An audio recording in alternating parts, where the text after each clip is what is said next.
پاکستان کیسے امریکہ کا فیورٹ بن گیا؟ امریکہ تو ہمیشہ سے یہ سمجھتا ہے اور کہتا ہے کہ امریکہ فرسٹ، ٹرمپ نے بھی یہ کہا، اور پھر ان کا جو مفادات ہیں ان کے وہ فرسٹ ہوتے ہیں، تو کیسے وہ کسی ملک کو فیورٹ قرار دے سکتے ہیں؟ اس کی ذرا ریزن بتائیے گا پلیز۔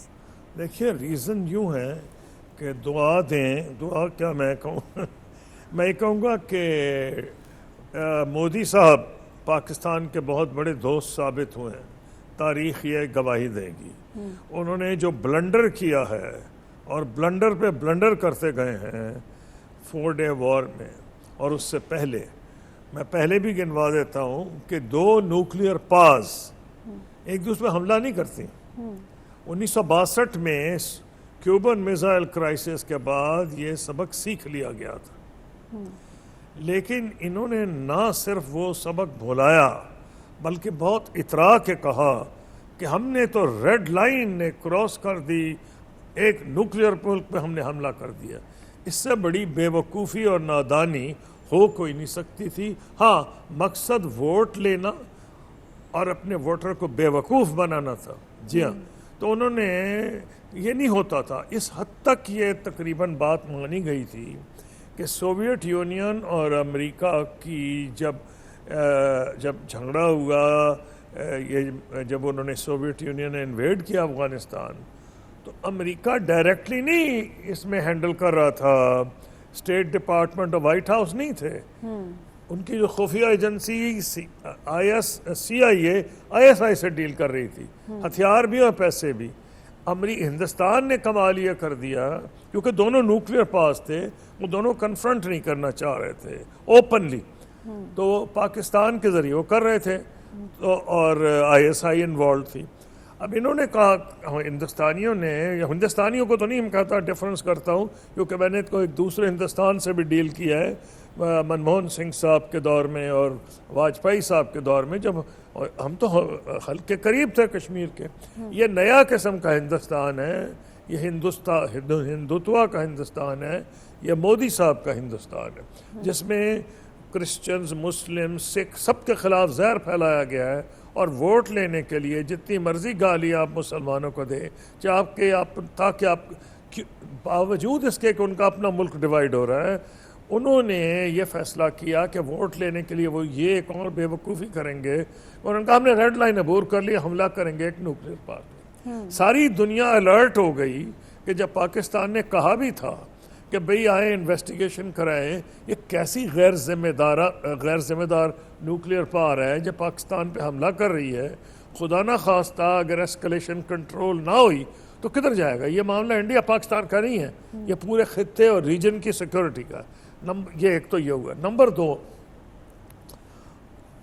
جب انہوں نے یہ حملہ کیا تو ان کو اندازہ ہونا چاہیے تھا 1965 کا اور پلوامہ کا، کہ ایئر فورس نے جو 65 کی ڈومیننس ہے وہ انہوں نے 5 دن میں حاصل کر لی تھی 65 میں، وہ انہوں نے 1 دن میں ثابت کر دیا پلوامہ کے بعد، جب دن دہاڑا کھلو بندوں صبح کے وقت جا کے ہندوستان پہ انہوں نے حملہ کیا ہے، اور ان کو ساری جو ملٹری کے ہیڈ کوارٹرز تھے ان کے نشانے پہ تھے، لیکن کیونکہ ایسکلیٹ نہیں کرنا چاہ رہے تھے، قریب بم گرا کے واپس آ گئے، اور اس میں ان کے اپنے جو جہاز بھی گئے، اور اس میں یہ ہوا کہ انہوں نے وہ کنفیوژن سے اپنے ہی ہیلی کاپٹر کو مار گرایا۔ اچھا، اب آ جاتے ہیں اس میں، تو ہمارے 5 days 1 day، اب کے پہلے 35 منٹ میں پاکستان ایئر فورس نے ایئر ڈومیننس حاصل کر لی۔ کیا یہ میں کہہ رہا ہوں؟ نہیں، میں تو نہیں کہہ رہا، یہ تو ہندوستان کے بڑے بڑے اینالسٹ مان رہے ہیں، اور میں پراوین سہنی صاحب کی بات نہیں کر رہا، جو کہ ایک فورس میگزین کے ایڈیٹر ہیں اور وہ ایکسپرٹ ہیں، میں تو ان کی بات کر رہا ہوں جو شروع سے پاکستان کے خلاف لکھ رہے ہیں۔ اجے شکلا صاحب، اجے ثانی صاحب، اپنا یہ جو ہے دوسرے جو ہیں 2 بندے اور ہیں، مجھے نام ان کا یاد آ جائے گا، شیکھر گپتا صاحب، یہ سارے پاکستان کے خلاف لکھتے رہے ہیں، لیکن ان کو ایڈمٹ کرنا پراوین سوامی صاحب، ان کو ایڈمٹ کرنا پڑا ہے اپنی رائٹنگز میں نہ چاہتے ہوئے بھی کہ ہاں پاکستان نے سپیریورٹی اس میں دکھائی ہے. اب یہ جب کلیئر تھا کہ ایئر فورس کی سپیریورٹی تھی، اور میں نے جب کتاب لکھی تھی 2015 میں، تو 2014 کا جتنا لٹریچر تھا وہ سارا کا سارا میں نے اسٹڈی کر کے بتایا تھا. کتاب میں نے کہا Pakistan Indian armies peer armies ہے، یعنی برابر کی فوجیں ہیں. کس ایریا میں کوئی آگے ہے، کسی میں دوسرا ہے. یہ کوئی ایسا معاملہ تو نہیں ان کا اسرائیل حملہ کرتا جا رہا ہے بیچارے نہتے غازہ کے معصوم لوگوں پہ، جن کو اندازہ ہونا چاہیے تھا. یہ کتابیں پڑھتے ہیں، اور یہ کتاب میں نے بھیجی تھی ہندوستان پاکستان، اور ان کے پرائم منسٹر جو تھے سابق منموہن سنگھ صاحب اور سابق اپوزیشن لیڈر اڈوانی صاحب نے میری بک لانچ دلی میں اٹینڈ کی تھی کتاب پڑھ کے، اور ادھر پریزیڈنٹ مشرف نے کی. تو اس کا مطلب کیا ہوا کہ جب ہم 215 میں بھی ان کے برابر تھے اور ایئر فورس میں ہم ڈومیننٹ تھے، تو ان کو کس حکیم نے کہا تھا کہ پنجابی کا ایک لفظ ہے پنگا، اب اردو میں مجھے نہیں سمجھ آ رہا کیا لفظ استعمال کروں، کہ جو انہوں نے پنگا یہ لیا کہ انہوں نے کہا کہ ہم کر دیں گے، اور ہم نے کر دیا. اور آپ نے دیکھا کہ اسی کچھ سیکنڈوں میں جواب آ گیا. ان کے شاید 110 جہاز ہم دونوں کے، biggest aerial fight probably in the last 50 years, اس میں ان کے 5 جہاز اور ایک بعد میں دیکھتے ہی دیکھتے فارغ کر دیے گئے. اور پہلی دفعہ رافیل جو ہے گرا. اب یہ بھی نظر آ گیا امریکہ کو پاکستان کی سننے کی یا انڈیا کی پراپیگنڈے کی تو ضرورت نہیں ہے. ان کے پاس تو سیٹلائٹس ہیں، وہ مانیٹر کر رہے تھے کہ ہندوستان کا کتنا پتلا حال ہو گیا تھا. وہ یہ بھی سوچتے ہوں گے کہ ہم تو سوچ رہے تھے کہ ہندوستان چین کے مقابلے میں ہمارا ساتھ دے گا. وہ تو واقعی پاکستان کے مقابلے کی ایک طاقت ہے جو شروع سے رہی ہے. تو کہاں چین اور کہاں ہندوستان. تو ایک تو ان کو یہ بھی ری تھنکنگ ہوئی.